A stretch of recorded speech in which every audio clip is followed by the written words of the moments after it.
First, this happened. Technical. That goes on 8, and he has 3.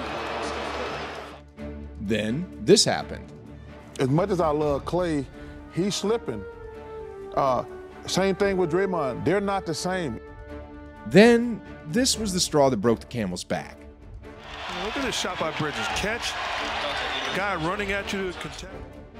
Ladies and gentlemen, all this negativity piled up, and the end result was a 41-point eruption for Klay Thompson of the Golden State Warriors. And I'm so glad this disrespect is going on because it's going to make the Warriors champions again in 2023.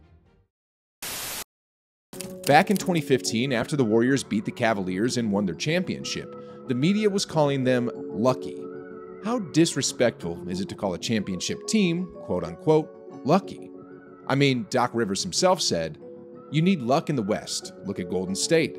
They didn't have to play us or the San Antonio Spurs." The Warriors clearly didn't like that, or any of the other media comments, and they went ahead and dominated the NBA that season, with 24 consecutive wins to start the season, then ended it with the best regular season record in NBA history. Then, in 2019, after all the injuries piled up onto the Warriors, people said they were washed and over. Well, a few years later in 2022, they rose back up to the top of the NBA and won the championship yet again, shutting up all the haters and doubters. Then, for this 2023 season, for some strange reason, they're poking the bear yet again. I mean, after Klay got off to that slow start and heard the noise out there that he was washed, then getting ridiculed on the court by players like Mikal Bridges, he's really turned things up a notch, looked at film, and has gone back to being 2019 Klay. And if this keeps up, it'll tremendously boost the Warriors' chances of winning another title this season. I mean, just look at the performance he had against the Rockets, where he scored 3-point shot again and again and again and again and again. And check this out.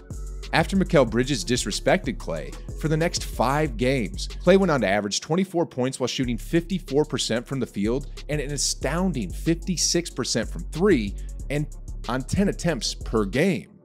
How insane is that? I mean, at this point, I hope everyone in the NBA starts trash-talking Klay. Anyway, moving on here. Do y'all remember Stephen A. Smith on Kuminga before the season started? I'm worried about Kuminga. I'm hearing too many things about him off the court in terms of his head. I know Stephen A. is currently a Warrior supporter and probably just truthfully reported on what he heard, but out there, somewhere, I know Kuminga heard. Because just like Klay, he started off slow, but recently he's been slowly dialing it in and becoming the lottery talent that the Warriors saw when they first drafted him. Here's what I mean. Against the Spurs in November, Kuminga went off for 15 points on shooting splits of 5 for 8 from the field, 3 for 4 from distance, and a perfect 2 for 2 from the charity stripe. Then against the Mavericks, he went off for a double-double with 14 points and 10 rebounds while shooting 6 for 8 from the floor and made his lone three-pointer. I know it's only 2 games, but more important than what he's putting out on the box score is how he's been doing it. Look at this play. Here's Jordan Poole on the perimeter, and here's Kuminga on the weak side corner. As Poole drives, the defense collapses on him, and Kuminga recognizes that it's his time to act. So he aggressively cuts to the basket, gets the ball, and with that athleticism and size, he's nearly unstoppable at the rim. Here's another example. First, Kuminga contests the shot, then as soon as he sees that his team secured the defensive rebound, he sprints the floor, gets ahead of the play, receives the pass from Curry, and at this point, he's a freight train and nearly impossible to stop. I'm liking what I'm seeing from Kuminga recently. It's not that his skills improved so much, but it's that he's learning to play within the Warriors system. And just like I predicted, by the time the playoffs start, he'll be ready. Next off is James Wiseman. Again, Stephen A. went off on ESPN's First Take by saying, James Wiseman, you in the G League, bro? The G League? G League. With that talent? They got you in the G League? What the hell were you doing that you're 7 foot behind who can ball? You in the G League. Again, to Stephen A.'s credit, Wiseman probably needs a bit of practice, but man, trust me when I say, this dude is hearing it all. He's doing all right so far in the G League, averaging about a double-double in points and rebounds in only a handful of games. At the same time, though, people are quick to point out that he's doing bad in the plus-minus department. I mean, the last time I checked, people kept saying that although he's putting up pretty numbers in the box score, he's a negative 35, and he's getting outplayed by second-round picks like Neemias Queta. Well, just like Klay Thompson and Kuminga, I'm sure Wiseman is going to take all that noise, and sooner rather than later, it's going to come out on the court, because the truth is, the skills are there already, the size is there already. But because he was pretty much MIA in basketball for like 3 or 4 years, going back to his college days, it's just going to take him a bit more time to learn how to play within a system. And this is exactly why the Warriors are going to win the championship again this season.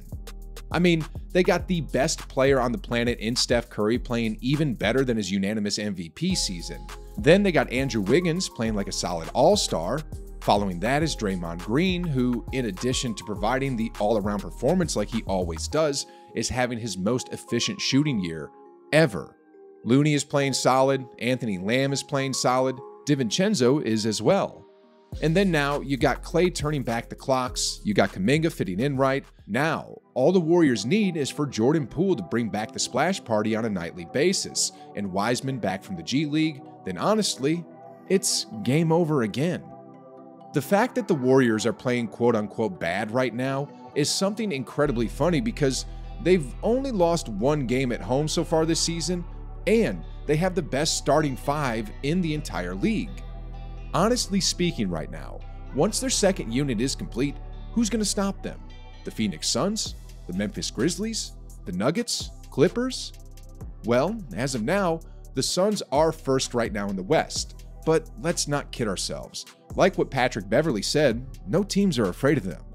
Then when it comes to the Memphis Grizzlies, Draymond predicted it perfectly when he said they'll have a harder time this season now that the other teams are going for them. The Nuggets probably pose the biggest challenge in the West, but I still see the Warriors putting Jokic in every pick and roll play and tiring him out and pulling out the win. Then we have the Clippers who, well, nothing has changed.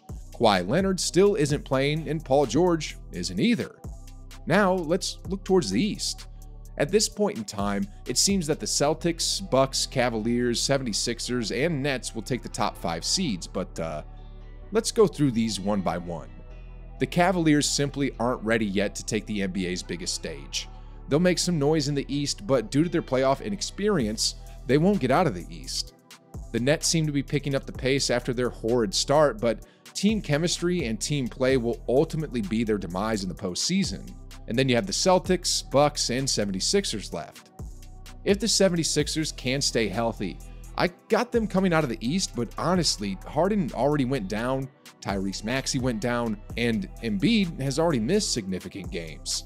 Sadly, I don't think this team will stay healthy enough to win. Then we have the Celtics and the Bucks.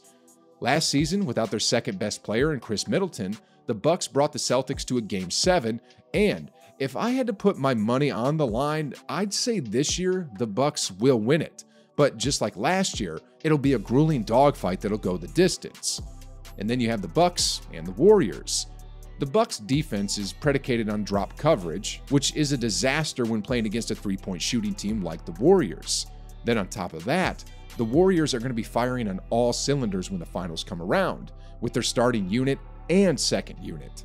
And I'll say Warriors in 6, with Klay going for a monster game to close out the finals. Then after that happens, I'll have to make another video, starting with Charles Barkley saying that Klay is washed.